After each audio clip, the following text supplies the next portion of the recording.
8.8.8 global DNS and press enter. What happens? The ping command sends small data packets, called ICMP echo requests, to a destination device or website. If the destination is reachable, it responds with an ICMP echo reply.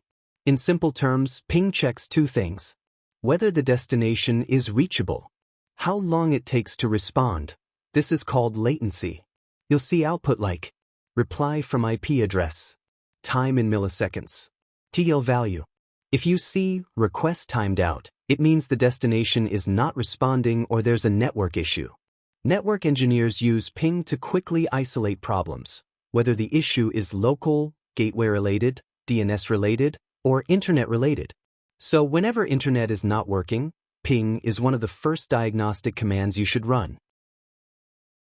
Now type ping 8.8.8.8n12 and press enter. By default, the ping command sends 4 packets to the destination. But when you use n12, you're telling the system to send 12 echo requests instead of 4. This is useful when you want to monitor connectivity for a longer duration and check for packet loss or latency fluctuations. You'll see 12 replies showing response time in milliseconds, TL value, and finally, a summary with packets sent, received, and lost. Network engineers use this option to test connection stability and identify intermittent network issues. So, if you want more detailed connectivity testing, use ping n followed by the number of packets you want to send.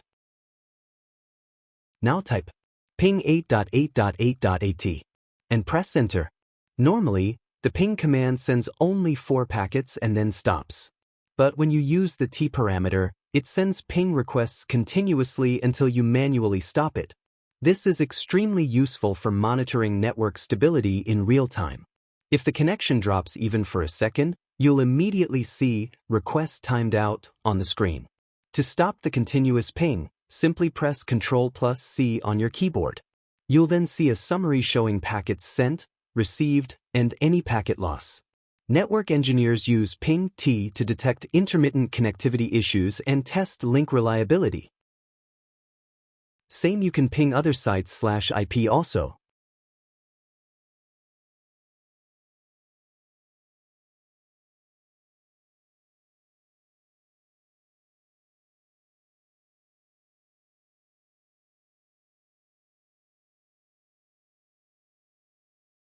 Our next command is Tracert.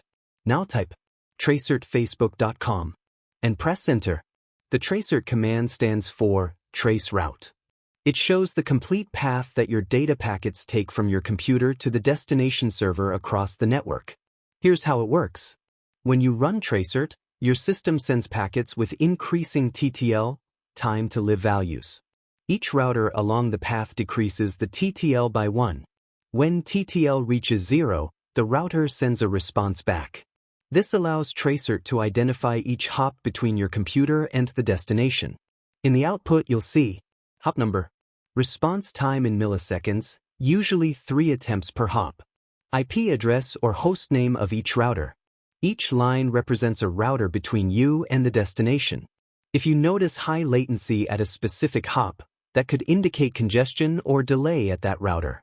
If you see request timed out at certain hops, it may mean the router is blocking ICMP or there is a routing issue. Network engineers use Tracert to identify where a connection is slowing down or failing, whether the issue is within the local network, ISP, or external network. So whenever a website is slow or unreachable, running